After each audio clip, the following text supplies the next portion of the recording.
Okay, friends, here and there, we have a little bit of an unusual evening tonight. So here's how we'll do it. We'll do a prayer, and I actually didn't think of a chant, but we'll have Ram and Chandra just after we pray any chant. I'm sorry, usually one comes, but I was so sidetracked by the music. And then we'll meditate briefly, as we always do. And then, because there are fewer of us than usual, I will speak a little bit. The topic tonight is surprisingly deep, I would say that, because I'll do the reading in a little bit. We talk about friendship all the time, but somehow Swami, as he always does, this is one sentence tonight in The Secret, which I'll read to you, but it's so profound. And then both what he and Master share about friendship. Suddenly, Swamiji signing all of his letters, or many of them, in divine friendship. It's always felt profound, but it took on a different meaning after sitting with some of this today. So I'll talk for a little bit, shorter than usual, and then we're going to move into some music, and we'll sing a song. Ram and Chandra here, they'll sing. Lakshmi's going to sing with them, but we'll all sing. This is not a performance. This is really a sing-along as much as we can, or we feel comfortable. And then we'll talk about, just share, how does that song speak to you about friendship? So this will be a really participatory class tonight. So let's start with a prayer. Heavenly Father, Divine Mother, friend, beloved God, Jesus Christ, Babaji Krishna, Lahiri Mahashaya, Swami Sri Yukteswar, Paramhansa Yogananda Ji, saints of all religions, friend and guide Swami Kriyananda, we lovingly bow before all of you. Divine Mother, great masters, hold us in your arms. Allow us to feel your love, your protection, your unconditional love and caring. Help us to use all relationships in this life as pathways of love and friendship that will ultimately lead us to our one true friend. Help us to see you always, in all eyes, in all of our friends, in all of our enemies, as the true source of love. Om Shanti. Amen. Can you two lead a chant?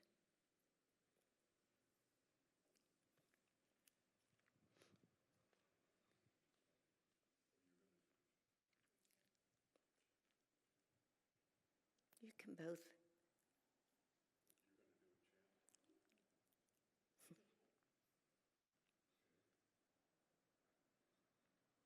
I just sprung that on him.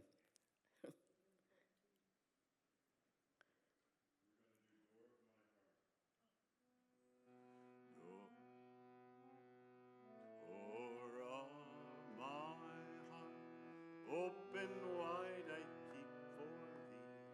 Door of my heart, open wide I keep for thee. Wilt thou come,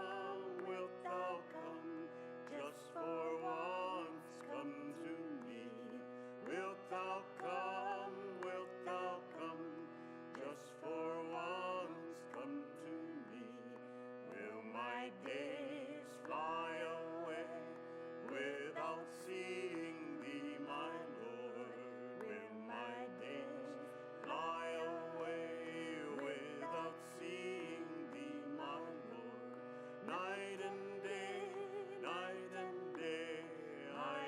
for thee night and day, night and day, night and day. I look for thee night and day. Door of my heart, open wide I keep for thee. Door of my heart, open wide I keep for thee. Wilt thou come, just for once come to me? Wilt thou come, just for once come to me? Wilt thou come, just for once come to me? Wilt thou come, just for once come to me?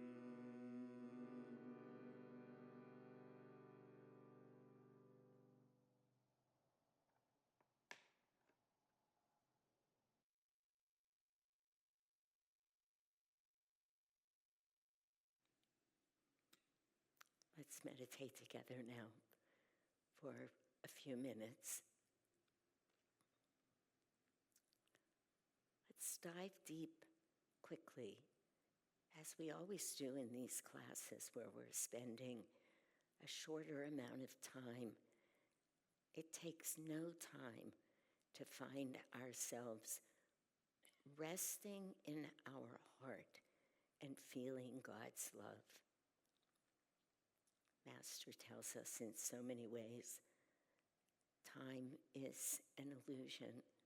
So in this very moment, we could find ourselves, as he so beautifully says,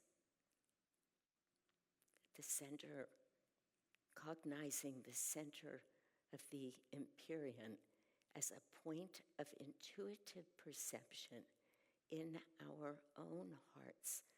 So let's all do our best to go there in this moment with each other in divine friendship.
with a song, and I'm getting confused about the names of the song, but would you two start with the wedding song, Dearest Friend or Divine Friend, whatever?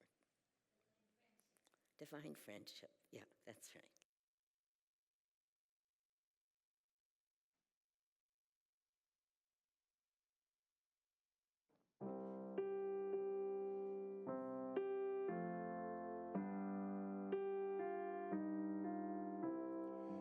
Dearest friend, in the blend of your life's path with mine, I have found love is crowned with freedom's vine.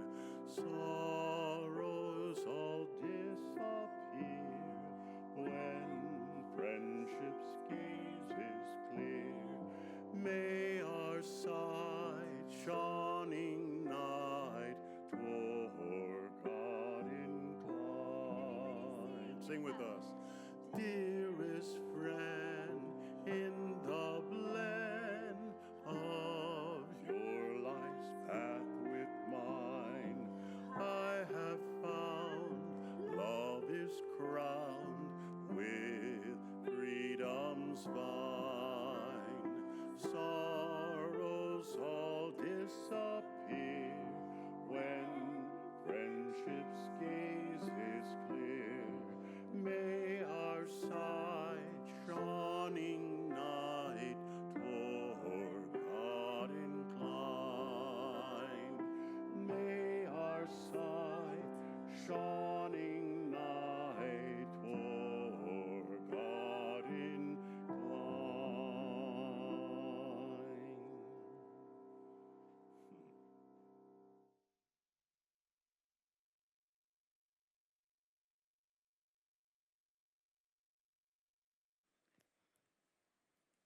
I think that because we always hear that song in the context of a wedding, we just hear the sweetness and we're focused on the love between the couple. And it is, of course, a very sweet moment, that moment of marriage. And so that's how the song is held. But I'll share quite a bit about what Master says about friendship.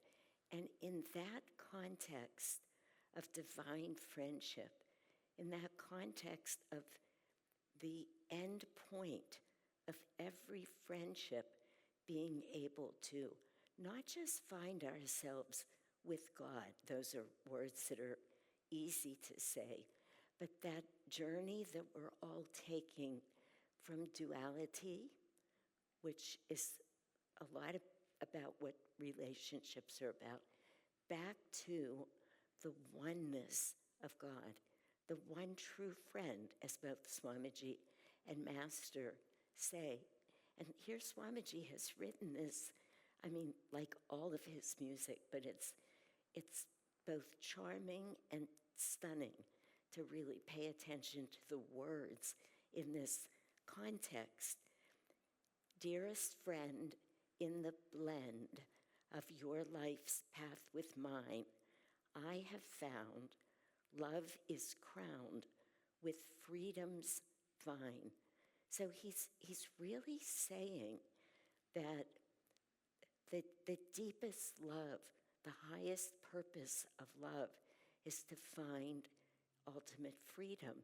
And it's, we all know, I'm sorry to say, it's not the way of most or many marriages, but Swamiji is saying, right now, he says, I have found when love is crowned with freedom's vine. He's saying when that love will take me to freedom, when that's the crowning jewel, in essence, of the purpose of this coming together, of this love. He's saying this is what makes the coming together of your life's path and mine so profoundly meaningful, is looking for that freedom. Then he says, sorrows all disappear when friendship's gaze is clear. And what does that mean? I could just keep talking, but let me not. What is Swamiji talking about when he's talking about when friendship's gaze is clear? Stephen, yeah. I think it's when the quality of the friendship is pure. That's right, yeah. And therefore everything else falls away. Yeah, that's exactly right. I mean, he's saying when friendship, when there's not all of that emotional attachment that we come with, when we get to that clarity, when we can see true friendship, just like what Stephen is saying, sorrows will disappear. And it's true, because attachment is gone, which is really what emotions are about. And then the last line, may our sight, shunning night, toward God incline. That's pretty obvious, but still, anybody have any comments to make on it? It's really, go ahead, Pooja. Hold on for 1 minute. Shantilas are going to bring us the questions, Mike. Pooja, you stay here. She'll bring it, yeah. This is going to be one of those times where somebody gets lost, you send somebody off to look for them, then they're lost. And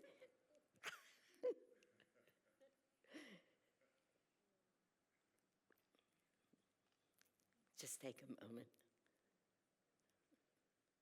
You know, we found last week that if we hold this mic literally by, let me have it for 1 minute, Shantala. Thank you. If when you're speaking, you hold it like this, can you see me, Pooja? Yeah. And you speak into it, there's a lot less interference. Otherwise, we have trouble with this mic. I'm not sure it's turned on, Shantala. Shanti, can you read that one more time, that last? Read it? Yeah. Okay. Yeah, I will.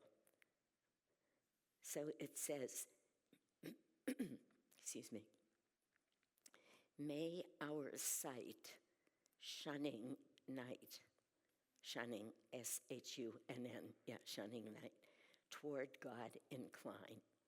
So again, in a minute, I'll read all of the words, but it's hard to hear this in a wedding, but this song is so profound, really. Pooja, what were you going to say? So I was just trying to say the same thing, that may our sight, shunning night, toward God incline. When both of us understand that, well, that is the job we are doing, that's the project we are working on, both of us. That's right. And support each other on that. Not saying that, well, you are not giving me enough time, I am also one God here. When that ego is minimized and both of them is able to understand that, well, we are doing a joint project here. Yeah, it's very beautiful, very beautifully said. But it's, as I said, we hear it in the wedding, and it's just, we're struck by the sweetness of it. I mean, how many times, how many weddings? Is it on, Lakshmi? Something's not right. Yeah, I didn't think so. We'll figure it out. You guys just keep going. Okay, but this is going to be a big conversational class, Lakshmi. If this doesn't work, we'll pass the mic around. Okay, very good, great. Yeah, but it's such a deep song, really. It's the essence of what marriage/friendship is about. First it says, this is what marriage is about. Marriage is about true friendship.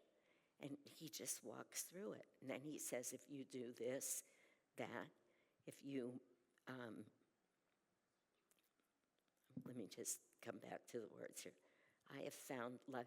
Yeah, if we look towards freedom, that it is the crowning purpose, or not purpose.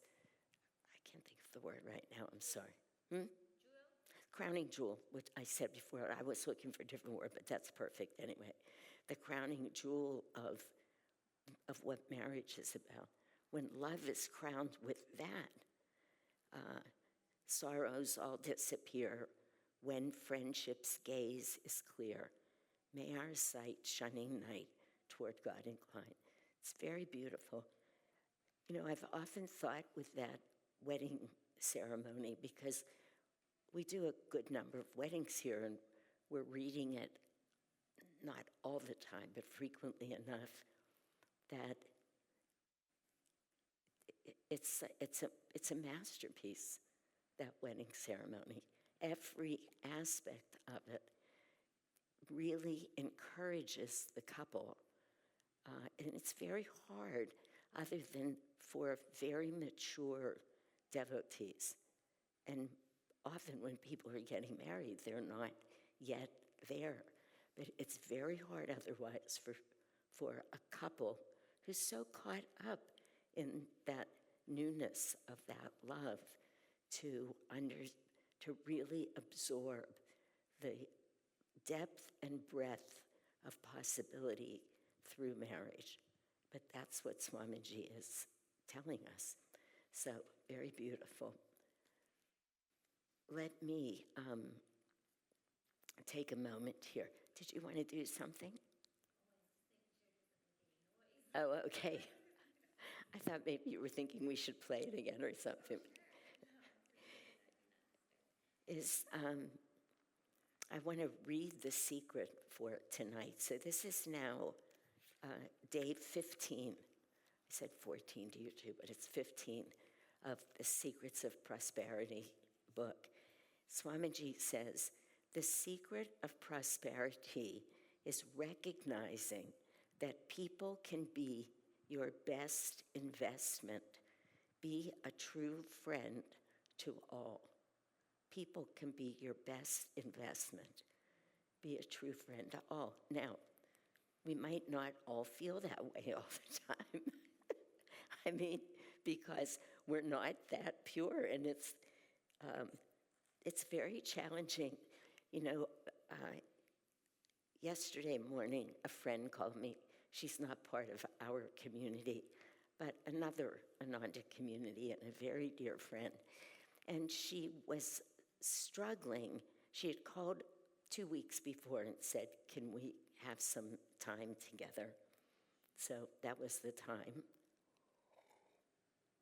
And the problem was, there is a person who's been roaming around the Ananda world for years, decades, I would think. So a devotee who's been around for a long time, but who's a little bit of a wild card. And most people know that this person's a little bit of a wild card, but wherever they go, they're accepted. And I mean, in true Ananda spirit, people really try and not just make room, but embrace them and let the best of them come out. But this friend who was calling me felt that her recent infusion of energy in their community was overwhelming the community. So her energy was it was shifting the community, which you can do if it's not a big community, some of our smaller communities. And I could feel, as she was talking to me, first of all, I felt very compassionate with and understanding, because I've been there, I bet we've all been there, where you just kind of want to contain somebody or throttle them or get them to do something the way you're absolutely certain would be better. I mean, all of those things, it just comes up. Also, I know this person, so I was thinking, that's a handful. I mean, I really felt empathic. But I could feel this person's anger. It was real anger. It was sort of like, get out of here, you're ruining everything. This is not what we're about. I mean, she wasn't saying that, of course. Those words would never come out of her mouth. She's a great soul. But it's what she was saying with every other part of her being. And she had said to me at the beginning of the call, I'm calling you and asking you because I really trust you to be honest with me. I need to know, how should I move forward? Now there's a lot of ins and outs of the story. She went to the community leader and, trying to get other people to see why this was such a bad thing that's been going on. But in the end, I said to her, I didn't know we were talking about friendship today, interestingly. But I said to her,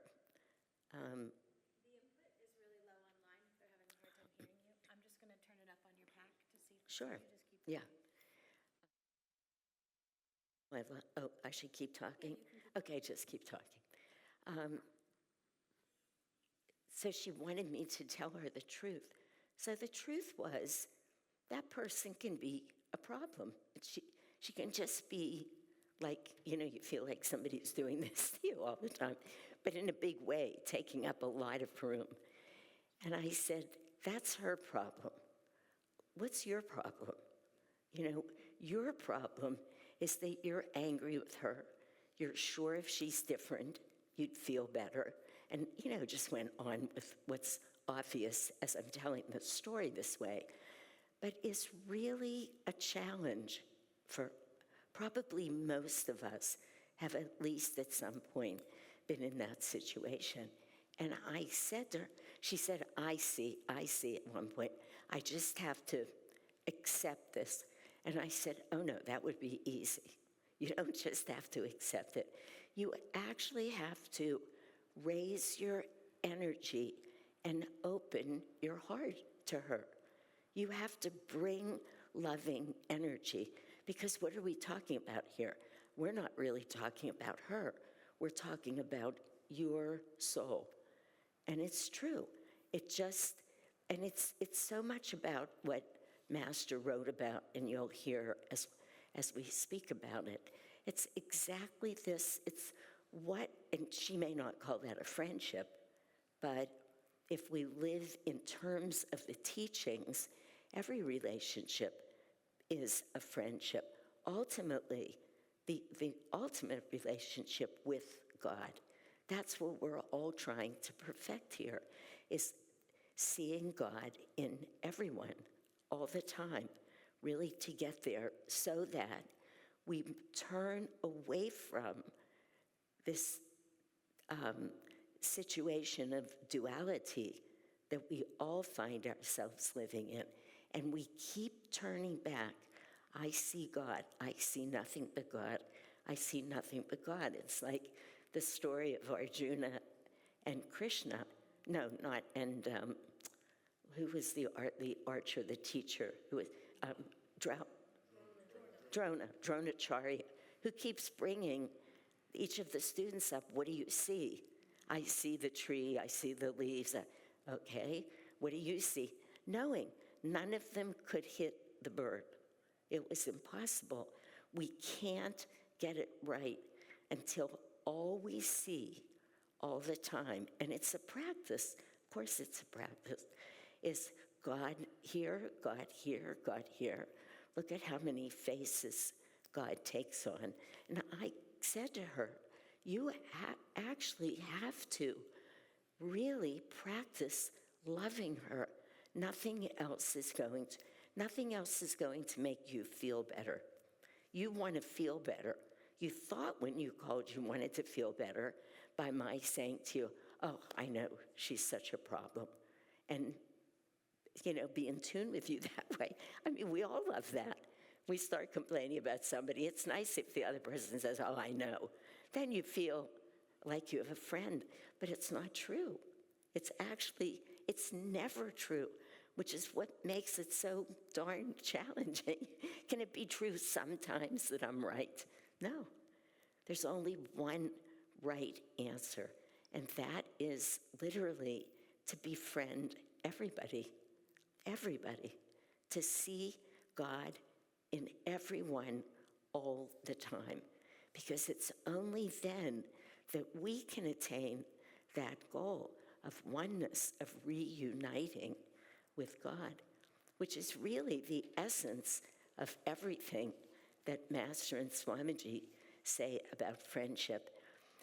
I've said to those of you who have been coming to these secrets classes and the ones on emotions, Swamiji says a sentence, and then if you try and look that up in all of the Ananda literature, it was more true with the secrets of emotional healing. You couldn't find many words on hate, greed, jealousy. They didn't talk about it that way. But it's been true with prosperity as well. Challenging.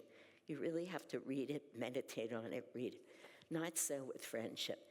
Master spoke so much about friendship all throughout his preceptor lessons. And in fact, I never remember what they're called, but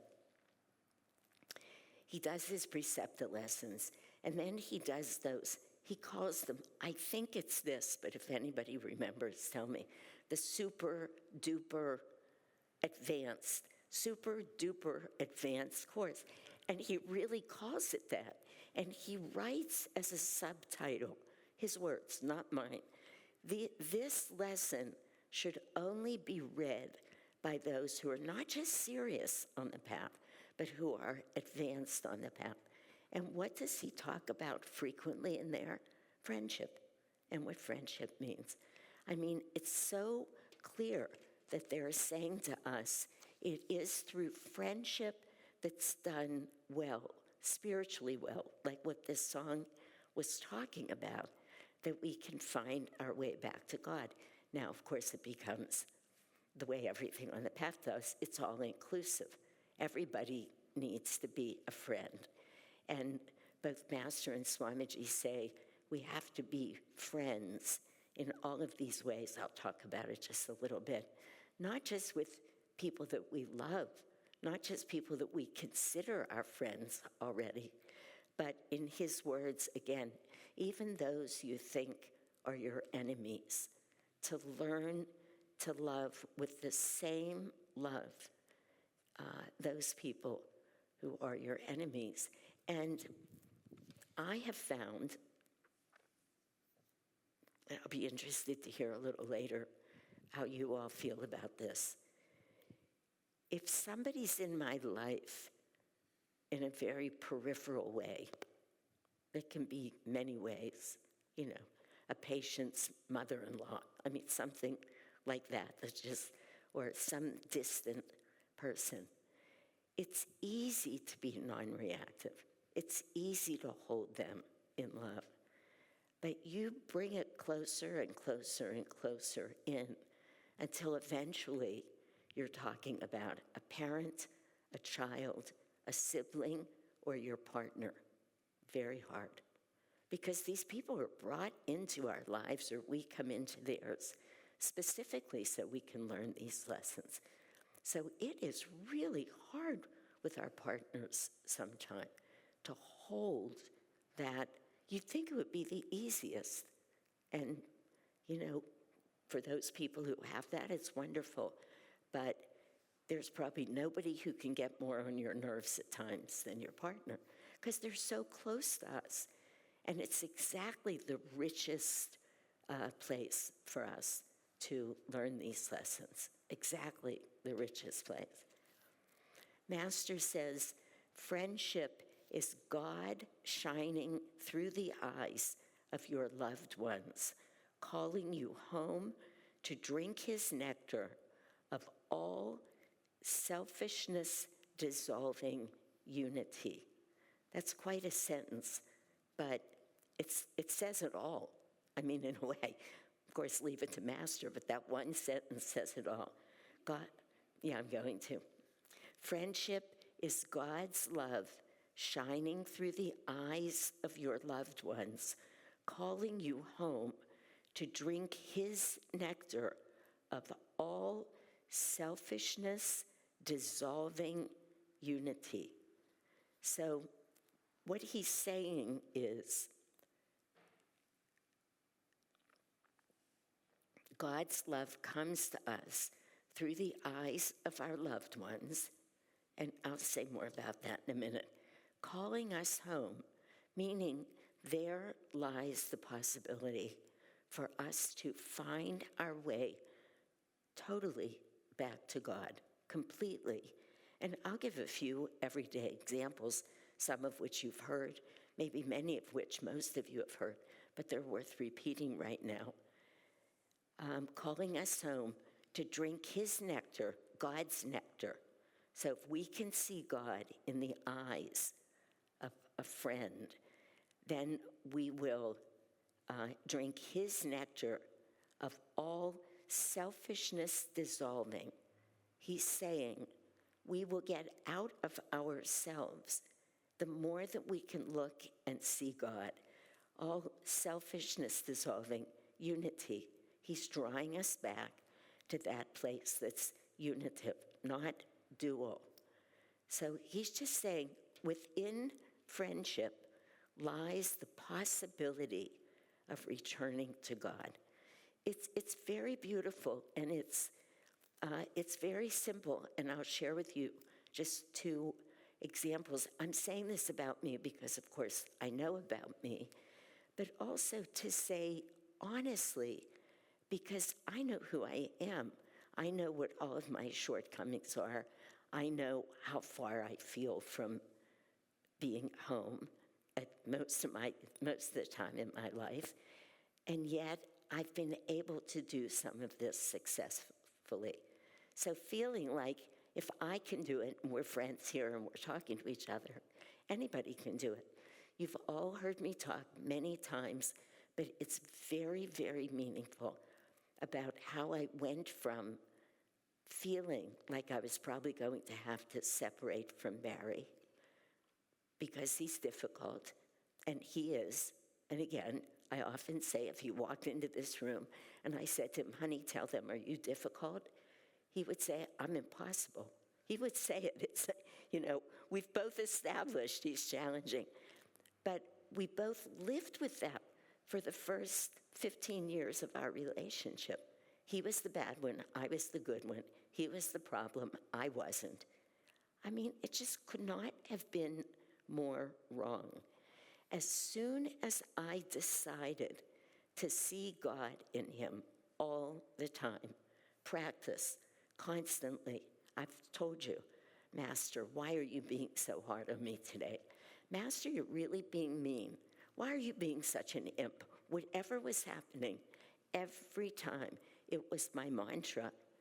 Not only did I change, but he's changed. Somebody's being held like in truth, not like, forget that like. Somebody's being held in truth. I see God in you. I know that's God in you. That's what it always is. They change. That wasn't my goal, by the way. My goal was for me to change. And it's what Master's saying here. He's saying, we can see him in the eyes of our loved ones and hold that, we will wind up back one with him. And even like this friend of mine who was speaking to me, and I've said it just like this before. I forget what I was asked to do now. I can't remember. Maybe it was be the manager of the church. Maybe it was take on just that title of spiritual director of the congregation. I don't remember. Whatever it was, it went deep in me. And I said to myself, you no longer have the luxury of disliking anybody. Gone. It has to be gone.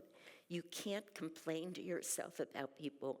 You can't spend even a moment what you would call noticing the ways that they're being difficult, because, I mean, we have to be honest. People can misbehave. We all misbehave.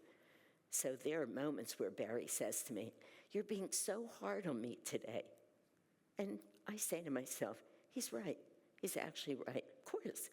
So, but that practice with everybody in the congregation, making them my friend without asking anything in return, almost ever, no demands.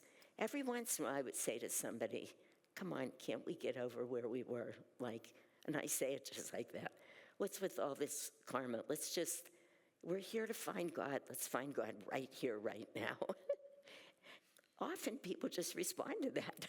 It's like, sort of, you're right, because we're all living in spiritual community. Why else would we be here? But am I making a point, a meaningful point? Yeah, okay. I want to make sure that everybody's hearing what I'm trying to say. He says, friendship is God's trumpet call, bidding the soul to destroy the partitions that separate. So he's saying, again, he's just showing us, he's teaching us how in every way friendship becomes the path to finding God. If we hold friendship in the right way, like that song, if we hold friendship as a spiritual path and not in the simple way that most of us or most people talk about friends. You know, it's not valued in this way. It's not like using that to see God. When I started out by saying, you know, Swamiji signing so many of his letters in divine friendship. And I've often said just so many things, we all have, of course. Swamiji wasn't ever sloppy or thoughtless, or any single thing he did had a purpose. So that phrase, and we've all read a lot of, what's the book of his letters? In Divine Friendship. Yeah, perfect. And you know, all of those letters are not easy. I think most of us studied them in one of our book studies. Sometimes he really just said to people, "Oh, I'm just going to tell you with all the love in the world, and no judgment, by the way, but you are really off. You don't know what you want." I mean, he would say whatever it was. There was just never judgment there, but always in divine friendship. And he meant that. He meant no matter what the relationship is, if we hold it in the right way, it's divine. It will take us where we want to go. That was a brilliant 3 words, really brilliant. When I sign letters now that way, which I've been doing for a while, some letters, I always say to myself, mean this, live this, just the way he did, in divine friendship. It doesn't matter what the content of the letter is. Okay, so friendship, calling the soul to destroy the partitions that separate. Friendship unites 2 souls so completely that they reflect the unity of spirit. Again, these are Master's words. Reflect the unity of spirit. You know, just making ourselves conscious of these things. For some reason, I caught your eye, Stephen, when you asked me that. But I thought, and I was looking at you with that phrase, reflecting the unity of spirit. My goodness, we would be right in pure love with each other in every moment. You know, that's what friendship is. That's how they're describing it. But you can't be looking at somebody that reflects the unity of spirit and not feel deep love. How could we do that? Okay. Let's see. There is so much to say here that really matters, but, well, let me just tackle one other little area, and then we'll have a song. We'll go to another song and talk about that for a few minutes. Master talks about the unfailing laws of friendship. He says, he talks about mutual service needing to be at the core of friendship. Mutual service. And again, just making these things conscious. He says human love and friendship have their basis in service on the physical, mental, or business plane. They are short-lived and conditional. That's what he says. Divine love has its foundation in service on the spiritual and intuitional planes and is unconditional and eternal. I'm going to read that again. It's very beautiful, isn't it? I have 6 pages. I mean, every sentence, I'm not going to read all 6 pages. But it's so compelling to suddenly look at a word that we use all the time and we think we know what it is, and then really feel the depth of it. Again, I'm reading you all of their words. I'm not He says, human love and friendship have their basis in service on the physical, mental, or business plane. They are short-lived and conditional. And that is so true. I mean, it's complete truth. You know, Master said, in order to find God, we've all heard this, but it's perfect here, we have to be able to love, he said this, even one person unconditionally. Now, why would he have said that if it's easy? Of course it's not easy. To love unconditionally, it's farther away than we think it is to be able to do that. I've often said, I don't think people take to this very kindly, but this is honestly a different room because nobody has little kids here. But that it's so easy to love your children unconditionally when they're infants, even when they're toddlers, maybe. It's easy. But as soon as they start discovering themselves and they have their own opinions, even before they could say what they are, but they can act on them, suddenly there's conditions in the relationship. Mothers particularly never like to hear that, but it's true. And Master says, learn to love one person unconditionally. Imagine that. I took it seriously. I really, that's what I practiced with Barry, unconditional love, till I don't see a lot of the behavior.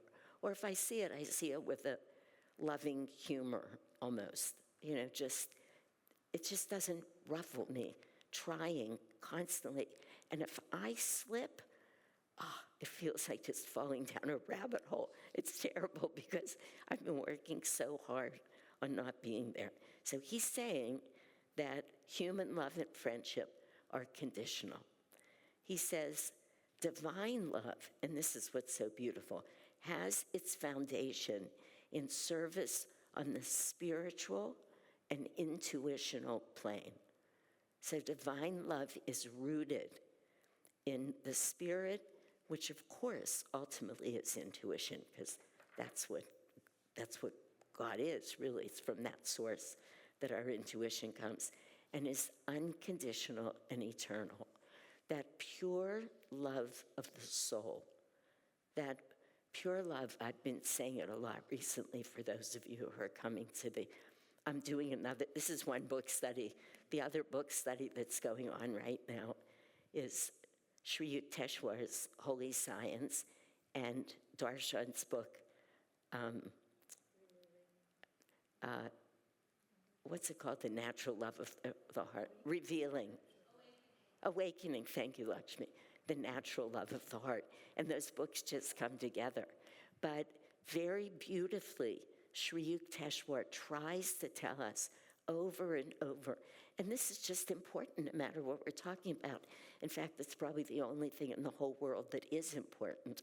He shows us in so many ways in that book that always felt so impossible, but now it's just revealing itself to us, where actually people were in that class really getting what Sri Yukteswar was saying.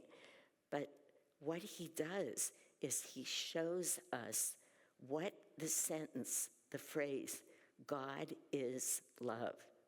When I am gone, only love can take my place. I've often said, come on, who knows what those words mean? They're words. Most of the time you don't know what they mean. But Sri Yukteswar shows us how the love, the pure love of God is what is left in the heart when we remove those 8 meannesses. And he does it. First he says, you came in as a human, you have to have the meannesses. It's just the way it works, particularly being born in this yuga, or some of the just previous yugas. You're going to have them. But as you remove them, you will know with certainty what that means. God is love. That's all it is. So when we read this, saying it's unconditional and eternal, we're saying that that's what divine love is by its nature. It can't be divine love if there's a condition there.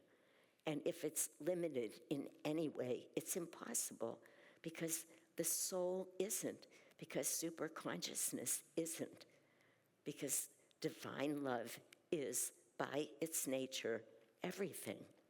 So it can't have a limit. Please tell me if this doesn't make sense, because sometimes with the enthusiasm you think you're making sense, and it doesn't make any sense. Okay, good. I don't want to be speaking gibberish. Thank you. Okay, there was one other thing I wanted to tell you where he says, and I wanted it to be in his words, but I may not find it. Oh, this is beautiful. Master says, when perfect friendship exists, either between two hearts or within a group of hearts, like in a spiritual organization, this is about us, such friendship perfects each individual. Isn't that beautiful? I mean, just to know and to feel we're not just fighting for our own lives. We are fighting so that we can help save each other's lives. And Master just made that real. He says, such friendship perfects each individual. Friendship exists either between two hearts or within a group of hearts, like in a spiritual organization. Such friendship perfects each individual. When perfect friendship, it's easy to say those two words, harder to be there, but nonetheless, exists either between two hearts, two souls, or within a group of hearts. That's what Ananda is. We are really a group of hearts. We are each a manifestation of that divine energy, which is love. Such friendship perfects each individual in the group. So it behooves us to really look around every Sunday, every day, wherever we are, and not allow ourselves that out of thinking something's wrong with somebody, of being judgmental. I was just saying to Lakshmi when we were driving over here, I was going through some very rigorous self-study. As many of you know, I keep saying that by the end of the year, I'm going to have changed my role significantly here, so that I'm stepped out of a lot of the, I'll call it day-to-day, but it's not that mundane, who makes schedules, who plans classes, who brings together these beautiful celebrations that we do. I'm not just talking about who fixes, lights or plumbing or a courtyard, not like that. But all of that, that it's really time for me to be spending more time in than out. And as I do that, and it's actually happening more quickly than I thought it would, I'm left with this feeling of having been here for so many years now in a certain position. And we all know the congregation's Ananda Palo Alto's doing well. And so then one gets nervous. It's like, can I leave that? Can I leave that? Can they handle that? What's it going to look like? Well, it's not going to look like Shanti anymore, that's for sure. And it's complicated. That last, it is the last in a way, because we're all highly evolved, we know that. But those final vestiges of ego, man, they get a hold of you. And it's powerful. And it deludes you. It does. It's just like you're sure that matters. You're sure that if you can't teach that person how to be just as you see it, that the whole congregation could fall apart. This might not work out. I mean, it sounds bizarre, but it's just true. It's hard to leave something that we've been doing, at least it is for me, and at least I've watched many other people go through it. But I want so badly to see what is truth, what is there left that I need to pass on before. It's not like I'm leaving. I'm just going to be sitting over at Iris instead of here. So it's not that far away. You know, Lakshmi could ask me a question if she has one, or Saiganesh or James, or anybody for that matter. I'm here. But different. It'll be different. And yesterday, I was wrestling with some of that. Should I say this to this person? Should I not say it? Will it help them? Will they be better? Is it necessary, or is it my ego? And I found that line of discerning that so fine and so difficult. What's me? What do I need just so that I need it? Like, I don't walk around like that, but that was, just to give you the idea. But how much was it for me so that I could still be important in that or meaningful? Or how much is it real? Am I seeing something that's real? Very, very complicated, actually. I mean, I'm really trying hard not to let myself off of that hook at all, because who wants to get off the hook? We want to find God. But it's challenging. How did I get there from here? I don't know. But anyway, it seemed to make sense when I started talking about it. The only other thing I wanted to read, and then we will stop for music, but there's so much here. But here's what, it's right here. Perfect. I put it in bold. Friendship is the purest of all love. In the love of parents for their children, there is compulsion. Compulsion. In filial love, there is compulsion. In the love of lovers, there is compulsion. But in true friendship, there is no compulsion. Usefulness is love. If you want the love of friends or the world, you must be useful to them. That's sort of different than what I wanted to read. Friendship is the purest of all love. Now, he doesn't mean just any old friend. He's saying friendship in this song, like the song. I don't remember the line right now, but anyway. Dearest friend in the blend. And then he says later, sorrows all disappear when friendship's gaze is clear. So in terms of that clear gaze, may our sight, the gaze, shunning night, toward God incline.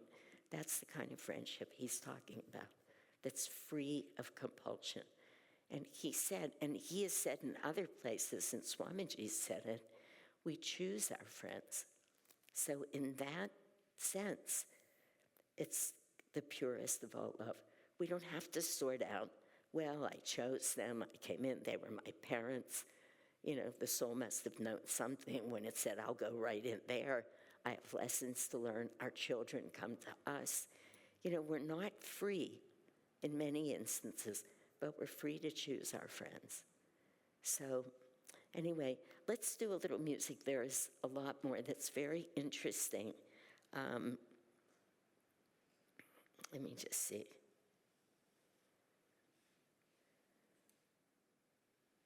Let's just do a fun little song first that we can all sing, All the World is My Friend. And let's just sing together. And then we'll have Lakshmi and Ram also going to sing while Chandra plays after that. So this is All the World is My Friend.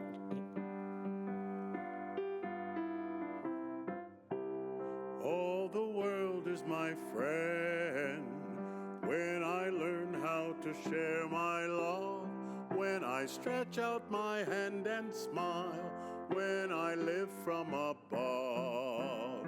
All the world is my friend when I learn how to share my love, when I stretch out my hand and smile, when I live from above. All the world is my friend, when I learn how to share my love, when I stretch out my hand and smile, when I live from above.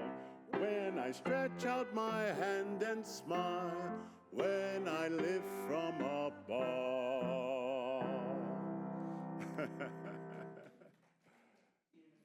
Yeah. You know, what a simple little song. Huh? Yeah. But listen to it. All the world is my friend when I learn how to share my love.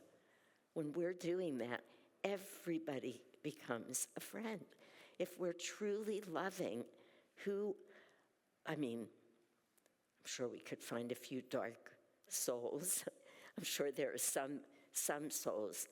You know, it's interesting. Some people are just not ready to be healed. But in general, the spiritual principle here holds that if we're sharing our love, when we're reaching out to people, when we smile, remember when Master said if you're somebody who doesn't know how to smile, you should stand in front of a mirror several times a day.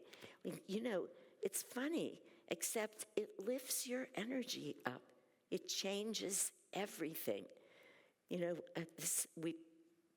you've heard me say this, you've read it yourself, but in the Raja Yoga book, Swamiji says, even smiling, and this explains what Master was talking about, every time we smile, we begin to loosen up and free a little bit of Kundalini. We're literally transforming ourselves. So Swamiji writes this simple little song, when I stretch out my hand and smile. And it's so right. You just approach somebody like that and see what the response is. When I live from above, meaning when I'm taking direction, when I'm allowing God's energy and love and grace to flow through me. It's a lovely, I never heard it before. I mean, I've sung it 1,000 times, but until we were looking at it tonight, like what songs are about friendship, and it came to me, I thought it's just perfect. So who else, anybody else have a comment about anything? By the time you get up here, somebody will have a comment. This is what happens. If we stay quiet long enough, somebody will speak. I can say something. Good. You know, Ram and I do a lot of music stuff together, and when we do, we'd love to include that song as one of our ending songs because it gets everyone, we get them to stand up and do it and do the hand signals, and it's just, you can just feel the joy. It's palpable, the joy, the vibration of joy in the room. At the thought of even all the world is my friend and people singing that together and visualizing that. It's powerful and it's beautiful. It's very And nice. maybe we can really create that feeling with more and more as we do it, the energy out, that it really creates that vibration out into the world, ripples out. That is so wonderful, and it really, to me, speaks right to what Swamiji says when this is in his chapter on astral anatomy. And he's saying when we do things like that, I'm just speaking about smiling, but to put the music behind it, I mean, just notes, never mind these beautiful words, but the whole energy of the song, which is what you're saying. Everybody in the room loosens a few little bits of the hold that their Kundalini has on them. That's beautiful. Yeah. Wait, Rita, hold on. Take the microphone. They can't hear us online.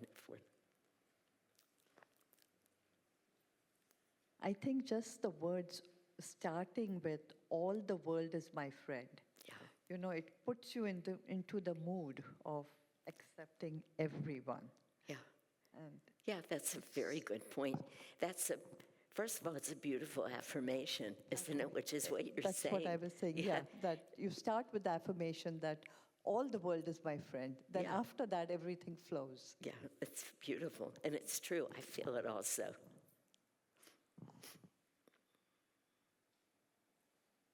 Okay. Lakshmi, why don't you come up, honey, and you and Ram sing, and Chandra will play.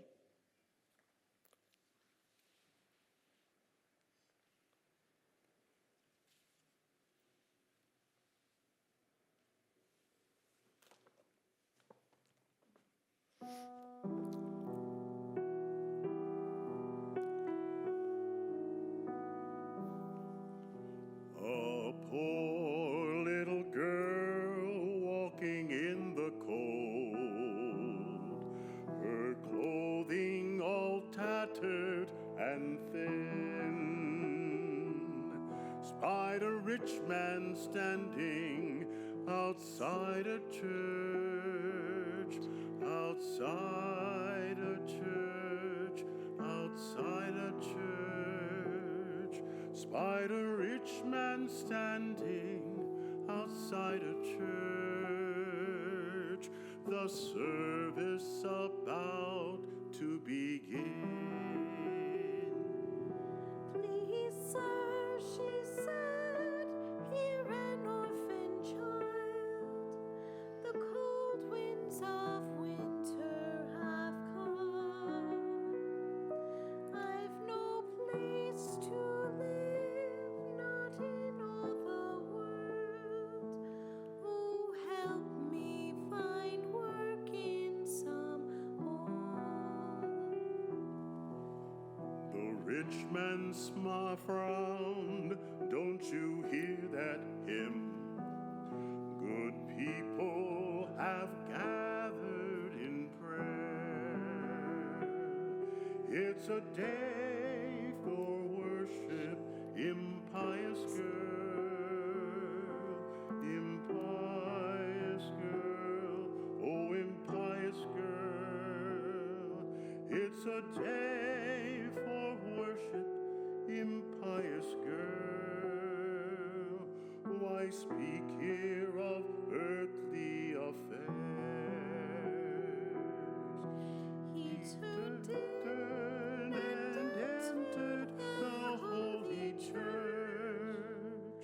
The girl wandered down the cold street, and there all at once she beheld a small boy, no jacket, no shoes for his feet. His clothing was shabby, as worn as her own. He shivered against a closed door. Alas, he cried, none will take me in. Take me in, none will take me in. Alas, he cried, none will take me in. Though I'm starving and cold, for I'm poor. Seeing him, she cried, how I feel for you. It's bitter with no friends to live. Here, please take my shawl. It's all I can spare, though it's shameful so little to give. She wrapped him all up in that flimsy cloth, and kissed his cold forehead and smiled. Suddenly a warmth like a summer breeze, like a summer breeze. Suddenly a warmth like a summer breeze encircled this poor girl and child, and a tender voice said, my daughter, I'm here. No more shall you weep without friends.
I'm just going to read a few of the words from the last stanza and then just see who has anything to say. Suddenly a warmth like a summer breeze encircled this poor girl and child, and a tender voice said, "My daughter, I'm here. No more shall you weep without friends. For in yonder church there's no love like yours.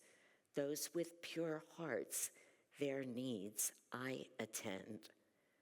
My child, all men's sorrows would turn to joy if they knew that to share is no loss, for its kindness broadens the human heart. For its kindness broadens the human heart. I know, I who died on the cross. Worship means but love, and my love you found by your gift to me here in the cold." And she found their clothes were now woolen and warm, and the shawl was now spun out of gold.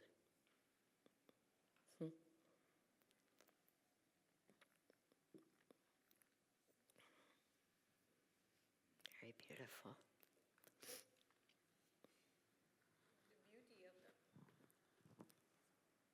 The beauty of the moment makes us kind of spellbound, saying that the shawl, the warmth and the shawl was made of fine gold. The human state is raised into the perfect presence of love. So that kind of humbles us and also puts us in awe. Yeah. Yeah. Oh, that's a good word. Yeah. I was trying to recall exactly what the words were that you were reading earlier about what friendship means, but I know it ended in something about selflessness. I can't recall it. I don't know if it's easily accessible. It doesn't matter. But I was just thinking as we were listening to the lyrics of that song, as you were reading it, about this idea of selflessness as it's portrayed in the story in sort of these extreme ways. And you have this young girl who has nothing, but she's still willing to give what little she can. And of course, it made me think of that line. The line that always stands out for me in this song is, "I know I who died on the cross." It's everything is soft and gentle, and then there's this sort of powerful moment. Yeah. And I was thinking about sort of the representation of that moment and what to the human lens looks like the ultimate sacrifice of Christ. And just that sense of selflessness. And I don't know, I'm not saying it, I have nothing to say about it other than to notice all of it, but just this thread of selflessness and how true friendship is, or friendship is the truest kind of love. And then through friendship, what we learn is to let go of ourself and to give all that we can into something greater. Just seemed to be echoed thematically in that song. Yeah. It's beautiful. Yeah. And I felt that too, Lakshmi. I mean, just to say that, because again, we've all listened to this song so many times, never mind just 2 weeks ago or whenever you were singing it for us. But that suddenly, that stark reality that Jesus insinuates himself in his own words, it is powerful. I heard it tonight, but I love that you said it again, and all of what you said, that really offering ourselves into something greater and greater, and what that means. Yeah, thank you. The first time I heard that song, I just cried and cried. It touches my heart so deeply, and I have to think, what is it about that song that is causing this reaction in me? And I have to think of those times when we can just feel so all alone and helpless. And it portrays that in this little girl. And then she sees this little boy, and she gives the friendship. She gives the love. And when we can do that, despite our feelings of hopelessness or whatever, our feeling in our littleness, we can reach out and give the love, how it spirals and it comes back to us 100-fold and out into the world. And I have to think, it's so true and so powerful that anytime I felt hopeless like that, if I can reach out to someone else and help them, even despite what's going on with my little self, then all that littleness is just suddenly gone. Yeah, I'm so glad that you're saying it, because we're not going to get to it tonight except through you right now. But a big part of what Master and Swamiji talk about with friendship is what it means to be remembering to give, to serve, and how that expands, how it opens us into true friendship. It expands our heart, which is really what you're saying. I feel like you do. Swamiji started this song. She's just so forlorn. And then there's God saying, it's just somebody like you that I'll attend to. It's really beautiful. But to make it so personal, like you just did, yeah, it's very beautiful. It's pretty impressive that Swamiji allowed all of this to come through him, isn't it? All of this. It's quite amazing. Every song contains within it the whole seed of spiritual growth and development. It's remarkable. I think what we ought to do, it's late, I'd like to read you one little paragraph. We won't even talk about it. And then I think that we can all sing together because we all know it. You remain our friend. So we sing this every Sunday, and it's beautiful. But let me just read this one paragraph first. Master says, he calls this, what is true friendship? Friendship is the universal spiritual attraction that unites souls in the bond of divine love. If you open the door to the magnetic power of friendship, a soul or souls of like vibrations will be attracted to you. Friendship is then that manifestation of God's love for you, expressed through your friends who constitute the most valuable possessions a human being can have. Isn't that beautiful? Yeah, very beautiful. So let's just all, we're going to just, and we'll end with this. You remain our friend. But let's all sing. Let's not do solos or choir the way it does. Okay. You want the harmonium? Yeah. Sure. Yeah. And is it possible? We don't need the words, do we?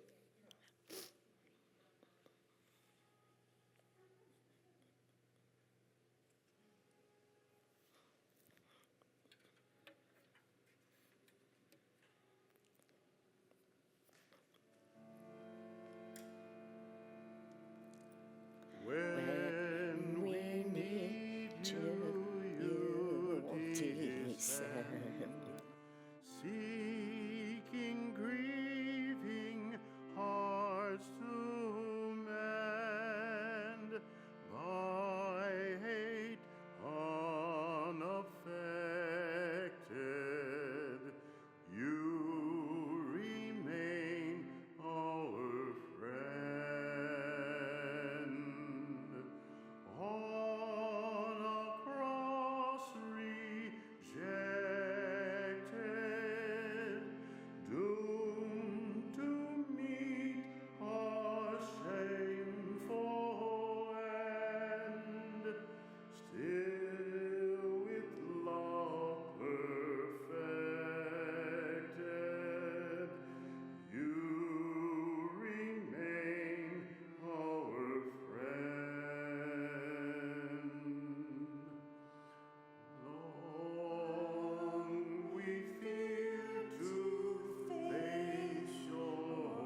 Let's close with a prayer.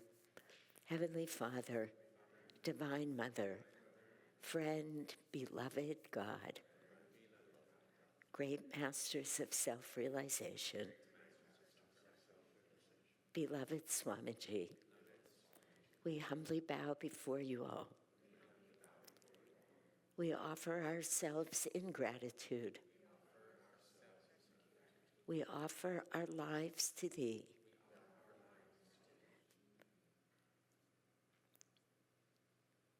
Thank you for revealing to us the nature of true friendship and the realization that it is accessible to every one of us if we would simply open our hearts in love to all souls. Om Shanti. Amen.